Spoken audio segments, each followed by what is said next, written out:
Hablar de la Hasbara es hablar entonces de la estrategia de propaganda israelí, la estrategia de propaganda del sionismo, desde donde busca posicionar sus ideas y sobre todo lavar su imagen de victimario en un conflicto de ocupación. La Hasbara tiene además unos puntos de apoyo supremamente amplios, no solamente se descargan en la diplomacia formal, sino sobre todo en todas las redes de diplomacia pública que incluyen think tanks, universidades, generadores de opinión, medios de comunicación. Y desde allí buscan entonces posicionar su mensaje. Mensajes muchas veces molestos en la mayoría de los casos, por no decir en todos, donde se distorsiona la realidad completamente y donde el victimario se presenta incluso muchas veces como la víctima, mientras que la víctima se presenta como victimaria. Es una estrategia también bastante antigua, podemos identificar sus inicios alrededor de la década de los 70, pero hemos visto un mayor énfasis en su empleo a partir de los años 80 y 90 y en el siglo XXI con unas modificaciones y unas adiciones como las unidades especiales que crea el ejército de Israel para construir fake news cada vez que hay alguna crisis o algún ataque israelí a Gaza, como plomo fundido, pilar defensivo o borde protector. En estos tres momentos de crisis, en estos tres ataques de Israel a Gaza, esas unidades especiales del ejército de Israel se han encargado de construir una serie de mensajes falsos y enviarlos a las redes sociales. De tal manera que cuando el mensaje ya ha tenido un buen recorrido, ellos mismos se encargan de desvirtuarlo, mostrando que se trata de una foto de un conflicto completamente distinto, con el ánimo también, el objetivo de desvirtuar las noticias reales, las noticias verdaderas que muestran la crudeza del ataque y seguramente crímenes de guerra cometidos por Israel. Entonces, lo que podemos decir es que hay una consolidación de la Hasbara como estrategia y como herramienta por parte del sionismo. No se trata de una herramienta en desuso, por el contrario, la vemos todos los días. También hay que mencionar en el espectro latinoamericano que hay varios espacios académicos de análisis de esta deconstrucción conceptual que el sionismo hace del conflicto palestino-israelí. Uno de ellos es la cátedra Edward Said, una cátedra latinoamericana bastante buena, que fue administrada durante mucho tiempo por el profesor Saad Chedid, y que hoy junto con su equipo de colaboradores todavía sigue discutiendo y sigue analizando estas categorías que el sionismo manipula, estas categorías comunicacionales y gramáticas que el sionismo manipula en la reconstrucción, o más bien deconstrucción de los relatos en torno al conflicto palestino-israelí. La Hasbara, por tanto, se sostiene en dos pilares, un pilar histórico y un pilar estructural. El pilar histórico o la Hasbara histórica normalmente busca posicionar tres ideas centrales. La primera es darle validez a los relatos religiosos como relatos de explicación histórica. Nosotros sabemos, quienes hemos estudiado historia y sobre todo algunos elementos de arqueología, que muy poco tiene que ver la historia formal, la historia basada en el positivismo, la historia demostrable a través de investigación arqueológica, muy poco tiene que ver con la historia basada en la religión. Está el ejemplo de Jericó. Jericó en la Biblia, por ejemplo, las murallas de Jericó caen después que Josué y los israelitas le dan 7 vueltas y a la séptima tocan las trompetas y con el arca de la alianza en sus hombros y las murallas de Jericó caen y la ciudad es tomada. Pues bien, si comparamos ese relato con la arqueología, vamos a encontrarnos que Jericó no era una ciudad amurallada para esa época. El amurallamiento de Jericó es posterior. Sin embargo, este es uno de los elementos fundamentales de la Hasbara, tratar de darle validez a la historia basada en la religión por encima de la historia basada en la arqueología. ¿Por qué razón? Porque a partir de allí, mensajes como tierra prometida o pueblo de Dios pueden ser recibidos más fácilmente por la opinión pública global, o al menos la opinión pública interesada en el conflicto palestino-israelí. Sobre todo en Hispanoamérica y en América Latina, que son países donde la influencia de la religión católica es tan fuerte, un mensaje de este estilo, donde se mencionen categorías bíblicas como tierra prometida o pueblo de Dios, pues evidentemente va a tener ya mucho ganado psicológicamente en la mente del observador desprevenido. Por esta razón se hace tanto énfasis en esa idea. Nosotros sabemos que hay una distancia enorme, que no es lo mismo el Israel bíblico, el Israel actual, que no es lo mismo esos hebreos bíblicos o israelitas, que hoy formalmente ya no existen, al israelí actual. Es completamente diferente. Sin embargo, para la Hasbara estas diferencias no vienen al caso y no importan. De hecho, se borran, porque es necesario presentarse como ese pueblo milenario, como ese pueblo bíblico, como ese pueblo de esa tradición histórica religiosa. Es más, encontramos el ejemplo de la frase de Golda Meir, esto es un asunto de una tierra sin pueblo para un pueblo sin tierra. Mentiras por donde se le mire. Nosotros podemos encontrar que Palestina era una sociedad supremamente organizada para la época de la partición, que habían más periódicos en Palestina de los que habían en España por la misma época, que incluso el nombre Palestina y la idea de los palestinos viene desde la época de la Grecia antigua con los libros de Herodoto, los relatos de viaje de Herodoto, o incluso vemos cómo el Imperio Romano también hablaba de su provincia romana de Palestina, o hablamos de esas manifestaciones de una sociedad organizada con ciudades que poblaban todo ese espacio, como Haifa, como Jaffa, como Jerusalén, como Belén, como Hebrón, como Jericó, Nablus, toda la lista interminable de ciudades palestinas, con una burocracia organizada, política, organizada, muy bien tejida, con una construcción social muy bien delimitada, con equipo de fútbol, con selección nacional de fútbol, por ejemplo. Entonces, pareciera que todos estos elementos de una Palestina formada ya no fueran importantes, y el sionismo, basada en esa explicación religiosa, buscó lanzar, y todavía lo hace, esa idea de tierra sin pueblo para un pueblo sin tierra, sobre todo basada en esa explicación religiosa que acabamos de mencionar. Con esto se sintonizan muy bien con esas sociedades de fundamentación religiosa como es América Latina. El segundo pilar de la Hasbara histórica es la Nakba, la interpretación, o más bien la deconstrucción que ellos hacen de la Nakba. Hay dos formas en las cuales la Hasbara habla de la Nakba. La primera es negándola totalmente, no existió. Y para esto recordamos el libro de Norman Finkelstein, uno de sus libros de Norman Finkelstein, aquel que se llama Beyond the Chutzpah, que hace un análisis del sistema educativo israelí, y él escandalosamente descubre que en el sistema educativo israelí a los niños no se les enseña que Israel nació sobre la base de una limpieza étnica, como lo plantea Ilan Pappé, o sobre la base de un genocidio, sino sencillamente se omite este episodio. Es por esto que un jovencito israelí va a ver un palestino como un extranjero en su propia tierra, porque en su sistema educativo nunca se le explicó que Israel se construyó sobre otro pueblo, aplastando otro pueblo. Esta es una forma de entender la Nakba. La otra forma es menos drástica, pero más escandalosa a mi modo de ver, y es cuando la Hasbara asume que la Nakba, o esa movilización de los árabes, como ellos lo llaman, fue voluntaria. Eso tiene dos objetivos. Por un lado, disolver la idea de palestino, y noten ustedes que el sionismo muy difícilmente emplea la categoría palestinos. Cuando habla de los palestinos de Israel, el sionismo dice árabes de Israel, niega el uso de la palabra palestinos. Y en este caso también, cuando habla de la Nakba, también la niega, y dice la población árabe nativa voluntariamente retornó a Jordania, y ese mensaje es escandaloso porque busca presentar a los palestinos nuevamente como extranjeros, por un lado, de una manera equivocada, y por otro lado busca administrar el tercer pilar de esa Hasbara histórica, y es borrar la idea de una Palestina histórica constituida y decir, no, es que Palestina era Jordania, y los palestinos cuando van a Jordania no están migrando, sino están sencillamente regresando a su casa, por lo tanto el conflicto no tendría que existir y ellos son extranjeros acá que quieren acabar a Israel, y etcétera, etcétera, esos argumentos que ya todos estamos acostumbrados a escuchar. Esos son los tres pilares innegociables de la Hasbara histórica: el mito religioso como interpretación del conflicto, en segundo lugar el desdibujamiento completo de la Nakba, y en tercer lugar la asociación de la idea de Palestina, no con Palestina sino con Jordania.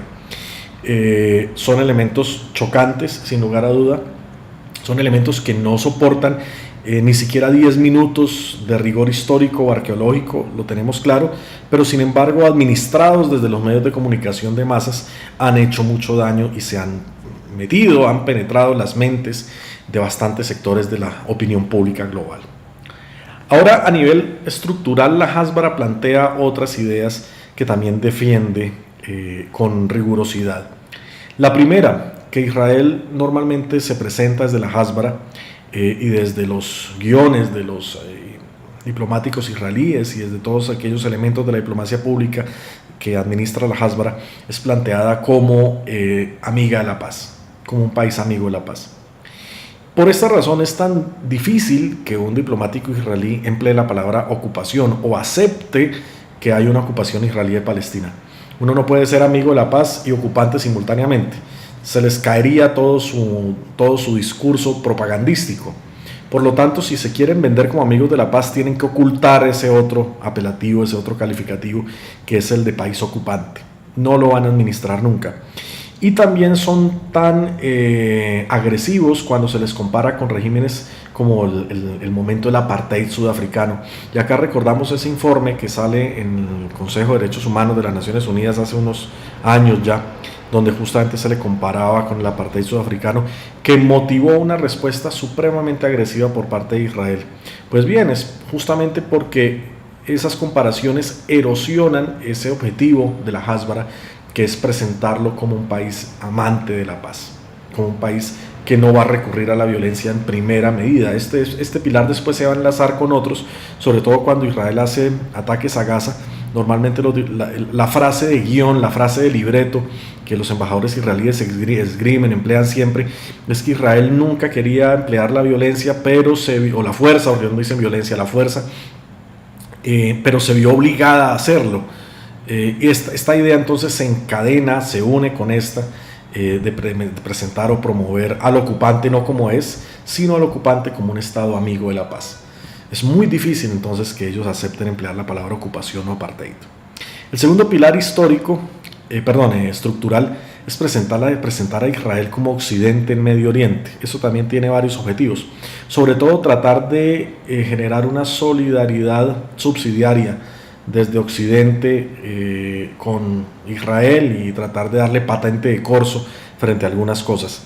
Cuando Israel esgrime la idea que está siendo atacado, que está siendo amenazado, una cosa muy distinta es que el amenazado sea solamente Israel, y otra cosa muy diferente es que a través de esa amenaza a Israel o ese ataque a Israel se esté amenazando subsidiariamente todo el mundo occidental, por tratarse de una extensión del mundo occidental en el Medio Oriente. En este sentido, Israel es muy insistente y genera una serie de herramientas para mostrarse como el abanderado de los valores occidentales en el Medio Oriente, como el abanderado de las instituciones occidentales en el Medio Oriente, como el abanderado de la cultura occidental en el Medio Oriente, y en consecuencia no se trata de un Estado ocupante, no se trata de un Estado criminal, sino sencillamente se trata de un Estado occidental que es víctima de una civilización competidora, muy al estilo de Las mentiras de Samuel Huntington con su libro Choque de las civilizaciones. Ese es otro de los pilares estructurales de la Hasbara. Sabemos que no es así, sabemos que Israel se construye artificialmente, nace artificialmente, sabemos que es un collage de 130 orígenes distintos, eso es cierto. Sin embargo, no se presenta de esta manera y al contrario, se enfatiza en que es una prolongación de Occidente en el Medio Oriente. Otro de los elementos que la Hasbara estructuralmente promueve es la idea que Israel es democracia. Ustedes siempre lo van a escuchar de labios de representantes diplomáticos de Tel Aviv, que Israel es la única democracia en el Medio Oriente. Y los argumentos para defender esta idea es que en la Knesset israelí hay partidos árabes, ellos no se atreven ni siquiera a decir partidos palestinos, sino partidos árabes, y que los árabes tienen derechos en Israel, etcétera, etcétera, etcétera. Negando, obviamente, las casi 60 leyes discriminatorias que tienen en Israel sobre los palestinos de Israel, negando que incluso a nivel discursivo Israel le prohíbe a los palestinos de Israel llamarse palestinos, o sea, les niega el derecho a su misma identidad y los llama árabes de Israel, y negando la ocupación, porque finalmente ningún régimen democrático va a ocupar al vecino, es ocupante o es democrático, pero las dos cosas a la vez no puede ser. Entonces, aquí vemos cómo se empiezan a unir estos elementos estructurales de la Hasbara. El primero, diciendo que Israel es amante de la paz. Dentro del primero, que no hay ocupación ni hay apartheid. El segundo, que es la promoción de los valores o la representación de los valores occidentales en el Medio Oriente. Y el tercero, que es democracia. Van los tres de la mano. Hay una consistencia conceptual en estos tres pilares estructurales de la Hasbara. Van uno de la mano del otro. Sabemos que no es así, sabemos que es mentira, pero cuando se presenta en medios de comunicación de masas va a tener un éxito bastante importante. El cuarto elemento es que Israel es ciencia, tecnología, medicinas y cultura. Obviamente podemos recordar lo que mencionábamos en el video anterior cuando decíamos que Israel construye una narrativa y construye estereotipos. Un Estado cuyos ciudadanos son o humoristas o intelectuales o víctimas no pueden tener ciudadanos que son criminales de guerra. Eso es lo discutíamos en el video anterior. Y este cuarto pilar va de la mano con eso. Israel, dicen ellos, dice la Hasbara, es una de las sociedades que más premios Nobel ha lanzado y tiene una lista interminable de aportes tecnológicos y de aportes en salud y de aportes en medicina y de aportes en cultura, que en el fondo cuando uno empieza a analizarlos se da cuenta que no son tan aportes israelíes, son aportes de otras sociedades con algún ciudadano que tiene doble ciudadanía y que una de ellas es la israelí. O muy al estilo Einstein, como lo vimos en el video anterior, donde el sionismo y la Hasbara se apropian de la idea de Einstein, a pesar que Einstein siempre se opuso al sionismo. Pero con este cuarto pilar, lo que busca es tratar de enfatizar que si tú eres científico, tú haces aportes tecnológicos, tú eres médico o tú haces aportes culturales, pues no vas a ser simultáneamente criminal de guerra. Entonces aquí Israel se está lavando, llamémoslo así, lavando su imagen de posibles acusaciones por los crímenes que comete durante la ocupación. El quinto pilar es aquel que afianza el primero. Israel es amigo de la paz, lamenta cada acción radical que toma, pero aún así es necesario. Eso es una de las frases más recordadas y más repetidas por los diplomáticos israelíes, como les decía hace un momento, cada vez que hay crisis en Palestina.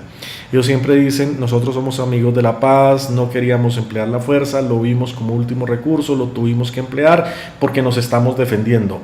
No va a explicar nunca, no va a poner en el orden correcto las cosas, no va a explicar nunca que hay un ocupante y que a ese ocupante en cualquier sociedad se va a generar un efecto que es la respuesta a la ocupación. Si hay un ocupante, hay una respuesta en cualquier conflicto del mundo. No obstante, no se plantea y se borra esa situación y se desdibuja con esta afirmación, que Israel es amiga de la paz y que tuvo que emplear la fuerza como último recurso, como un medio para su defensa. Ahora bien, ¿cómo es presentada Palestina dentro de la Hasbara? Palestina es presentada, como ya lo mencionábamos cuando hablábamos de esos pilares históricos. Palestina dentro de esta propaganda israelí es presentada como Jordania. Es conveniente a los ojos de Israel porque si se presenta a Palestina como Jordania quiere decir que los palestinos son extranjeros dentro de Israel y por lo tanto Israel los puede echar perfectamente a otro país, y por otro lado que el conflicto se resolvería fácilmente en la medida en que los palestinos se fueran para Jordania. Por lo tanto hay conflicto por la negativa, la intransigencia, en este caso achacada a los palestinos, sería la afirmación que maneja la Hasbara. Por esta razón es tan importante para ellos asociar a Palestina con Jordania. Nuevamente entendemos y podemos concluir que son argumentos chocantes, que sabemos que Palestina es una cosa y Jordania era otra cosa completamente distinta, y que la identidad y el arraigo de los palestinos es con Palestina, no es con Jordania. Sin embargo, Israel olvida esto, pasa por encima de esto y promueve la idea que Palestina es Jordania. El segundo elemento es que ellos lo mencionan y lo explotan fuertemente, es que en Palestina, dicen ellos, hay una división política permanente. Y aquí viene cómo administran el tema de Fatah, Hamas y los demás partidos políticos. En varios debates de televisión aquí en Colombia, yo he tenido la posibilidad de controvertir este argumento. Yo le he dicho al sionista que va a debatir conmigo, yo le digo, mire, la división, si existe, que ya se superó en parte, pero cuando existió fue creada por Israel. Y fue creada por Israel porque Israel decía, yo no voy a negociar, no me sirve una Palestina que integre a grupos como Hamas. entonces no voy a negociar con Hamas dentro. Se genera la partición, se genera ese cisma, lamentable cisma, y ahora Israel dice no voy a negociar porque están separados. Se soluciona el cisma, vuelven a estar unidos, ahora Israel dice no me sirve porque están unidos. Entonces aquí uno hace una pregunta, ¿qué le sirve a Israel? ¿Separados o unidos? Porque al parecer no le sirve de ninguna manera. Y no le sirve de ninguna manera porque encuentra los argumentos permanentes para dilatar la negociación y sobre todo administrar esos argumentos anteriores que les mencionaba, diciendo yo, Israel, estoy abierto a la paz, permanentemente estoy buscando la paz y es por culpa del otro lado donde no se ha logrado avanzar. Entonces, como lo vemos, se encadenan esos mensajes que Israel construye, se van encadenando para afianzar esos objetivos comunicacionales que ellos plantean y no escatiman esfuerzos en generar situaciones que les aporte a presentar estos mensajes, como es el caso de la división política entre Fatah y Hamas. Por otro lado, aquí hay otra cosa en cuarto lugar, y es una de las palabras más recurrentes dentro de la Hasbara. Yo siempre he insistido que si los diccionarios en todos los idiomas, en inglés, en español, en italiano, en francés, en alemán, quitaran la palabra odio, la mitad del discurso israelí se iba de inmediato. El sionismo emplea sin rubor la palabra odio en cada momento. Es una de sus palabras favoritas. El lenguaje del odio, la promoción del odio, es que me odia, es que permanentemente emplean la palabra odio. Si les quitaran la palabra odio, la mitad de su propaganda se caía de inmediato. Y cuando habla de Palestina, nuevamente insiste que el lenguaje que se emplea desde acá hacia allá es lenguaje de odio y siempre asocian la idea de Palestina con odio. De esta forma también se abre en el camino para presentar el asunto en términos de antisemitismo, que es otro de los elementos fundamentales de la propaganda israelí y la manipulación sionista. Aterrizarlo todo en esa gran pista, ese gran portaaviones que es el antisemitismo. Y por último, así como el lenguaje de los palestinos, la Hasbara insiste en tratar de desacreditar las instituciones palestinas, diciendo que también las instituciones palestinas son herramientas de odio.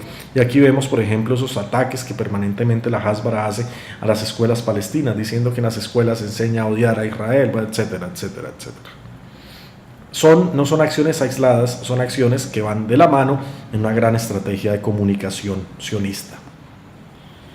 En cuanto a la agenda de paz, ¿cómo se aborda desde la Hasbara? En cuanto a la agenda de paz, normalmente la Hasbara enfatiza o lo encadena con las ideas anteriores, que ellos son siempre amigos de la paz y siempre buscan la paz, pero que no se ha logrado por culpa de los palestinos. Es el resumen de la idea de la agenda de paz y la Hasbara. No obstante, para posicionar esta idea hay 3 o 4 o 5 incluso elementos fundamentales que son específicos sobre la agenda de paz. El primero es negar que hay ocupación. Cuando se niega que hay ocupación, se abre paso a al planteamiento de esa Hasbara religiosa. ¿Sí? Si usted habla en términos de pueblo de Dios y de promesa divina y de retorno a la tierra prometida, también está eliminando la posibilidad de emplear el concepto de ocupación. Usted no ocupa algo que Dios le ha prometido. Sería el razonamiento de un sionista fundamentalista radical. Por lo tanto, es imposible hablar desde la Hasbara de agenda de paz hablando también de ocupación. Por eso sacan el concepto de un solo golpe, de un solo esfuerzo. También, si no hay ocupación, es una tierra de nadie, donde prima los derechos justamente religiosos, los derechos históricos. Hay un elemento también crítico que en lo personal me ha causado mucha impaciencia cuando debato con algún sionista, y es que ellos no aceptan que la ocupación y las colonias son el tema central. Ellos siempre contraargumentan cuando uno les está hablando de las colonias y la ocupación. Ellos dicen que ese no es el tema principal, que hay otros temas, y entonces se empieza a repartir la culpa, se empieza a repartir la presión entre otros temas como Jerusalén, como los refugiados, como las fronteras, y ellos siempre terminan relativizando toda la discusión, evitando concentrarse en el núcleo duro de la discusión, que es los asuntos relacionados con la ocupación y con los colonos. Para ellos los colonos no existen, eso se vuelve un asunto relativo, y distribuyen la presión y distribuyen los ataques argumentales que uno les puede hacer en 3 o 4 o 5 elementos. Atado a esto, ellos tampoco aceptan que los colonos, muchos de ellos, como los que andan en Hebrón armados o los que quemaron a la familia de Wapshe, la Hasbara no acepta que son colonos fundamentalistas. Al contrario, para la Hasbara es una gran ayuda que tengan alguna manifestación religiosa, porque van a decir que son los hijos o los herederos de los hebreos bíblicos. Por lo tanto, su violencia no es fundamentalista, sino su violencia es una manifestación de ese deseo bíblico y de esa promesa religiosa. Pues obviamente es un argumento escandaloso, pero es argumentado por ellos. En cuarto lugar, a propósito del muro, nuevamente viene el tema, ellos no van a emplear la palabra muro, ellos dicen la valla defensiva, cosa que es un eufemismo ridículo, pero ellos lo plantean como que es una valla y que es necesaria por tema de seguridad, porque están en un contexto donde la gente los odia. Este argumento se los desbarató la opinión consultiva de la Corte Internacional de Justicia, donde les decía que el muro no lo construían ellos por tema de seguridad, porque si así fuera lo hubiera construido en la frontera, lo construye con otros intereses y entonces por eso lo construye dentro de Cisjordania, no es por un asunto de seguridad. Eso es una gran mentira y ese argumento se cae fácilmente con esa discusión. Sin embargo, la Hasbara poco le importa y permanentemente repite la idea que ellos el muro no lo construyeron para apropiarse de tierras palestinas, ni para robarse el agua a los palestinos, ni para facilitarle el camino a las colonias, sino porque era un asunto necesario para la defensa de Israel. Es una manipulación grosera, pero es una forma en la cual la Hasbara empieza a hablar entonces del tema del muro. Y en cuanto a las negociaciones, la Hasbara siempre insiste que las negociaciones no deben ser directas, que las negociaciones deben ser siempre directas, que no se le debe dar paso a terceros, ni acciones entre comillas unilaterales. Con lo de acciones unilaterales, esto lo recordamos mucho, este argumento fue empleado cuando Palestina hizo la solicitud de membresía o la solicitud de reconocimiento más bien como Estado observador no miembro por parte de la Asamblea General. En un debate de televisión yo discutía con la contraparte sionista y él decía que eso era una acción unilateral llevarlo a la Asamblea General, y entonces yo le contrapreguntaba, le decía, explíqueme cómo la voz de 193 estados se interpreta como una acción unilateral. Si la Asamblea General de las Naciones Unidas es lo más multilateral que hay en el mundo, ¿usted cómo dice que es una acción unilateral? Entonces, son argumentos desvirtuables con facilidad. El asunto de no involucrar a otros en negociaciones y crear negociaciones directas, pues les favorece a Israel, evidentemente. Ellos tienen una posición dominante en una negociación por estar ocupando a Palestina, por eso les interesan negociaciones directas, para poder dilatar todavía más una solución. Por esto, ellos siempre dicen, yo soy amigo de la paz, yo soy amigo de la paz, yo soy amigo de la negociación, los palestinos son los que no quieren. Pero no explican en qué condiciones están proponiendo esas negociaciones de paz. Aquí vemos nuevamente esa grosera manipulación propagandística para transmitir una idea a la opinión pública global.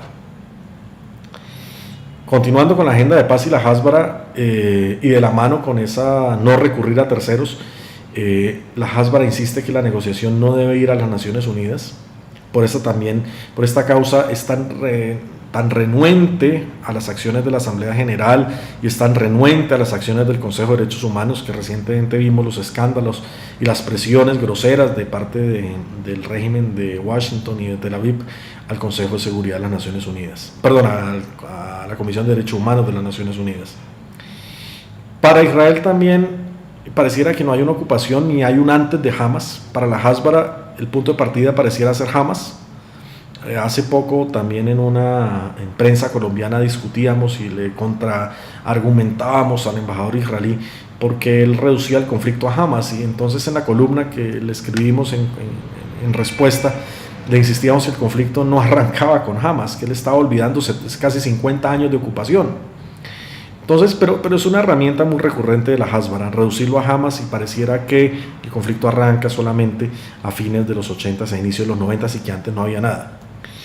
Otros elementos también que la Hasbara plantea, ya lo hemos discutido, es cuando la Hasbara dice que Palestina es experta en decir que no. ya lo discutimos antes y es otra herramienta propagandística. Los israelíes no explican que las propuestas que ellos hacen son en buena medida irracionales, ilógicas e inaceptables, y que por esta razón Palestina dice que no. Solamente se concentran en decir que, manipular los hechos y en decir que son los palestinos los que no quieren negociar. Pero son elementos que la Hasbara va proponiendo y proponiendo y mencionando permanentemente. Por último, la Hasbara, para posicionar estos mensajes, no se apoya solamente en su estructura de diplomacia oficial, como lo mencionábamos, sino se apoya también en medios de diplomacia pública. Para esto cuenta con agencias de relaciones públicas, como una agencia muy famosa dentro de Estados Unidos y Europa, que es Rubinstein. Cuenta con organizaciones sociales de apoyo. Muchas de ellas se encargan de hacer mítines, reuniones, manifestaciones de apoyo, solidaridad, etcétera, tratando de hacer ver al victimario como víctima. Cuenta con el apoyo de universidades y sobre todo programas de intercambio y becas. Yo he tenido la posibilidad de hablar con varios periodistas colombianos que han sido becados por Israel y me llaman desde allá muy interesados en ir a visitar Palestina, pero con el temor porque los israelíes les han dicho que es imposible ir a Palestina y que prácticamente en cada esquina está ya un bus. Entonces, después que me contactan, yo les digo: no, vayan, visiten Palestina, esto no es cierto, aprovechen y recorran y sepan lo que es una ocupación y vean cómo Israel es quien ocupa Palestina. Pero insisto, normalmente son los mismos israelíes los que se encargan de generar este miedo, con dos objetivos: que el becario se lleve el miedo de regreso a su país, asocia a los palestinos con una sensación de miedo, y por otro lado no vayan a conocer. Yo a las personas que me han llamado, me han consultado, yo les digo: no les haga caso, vayan y conozcan, vean lo que es una ocupación.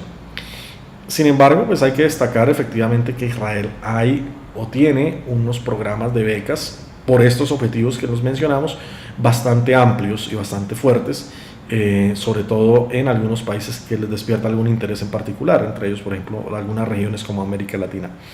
También grupos de presión, como los grupos de lobby. El ejemplo típico es Estados Unidos.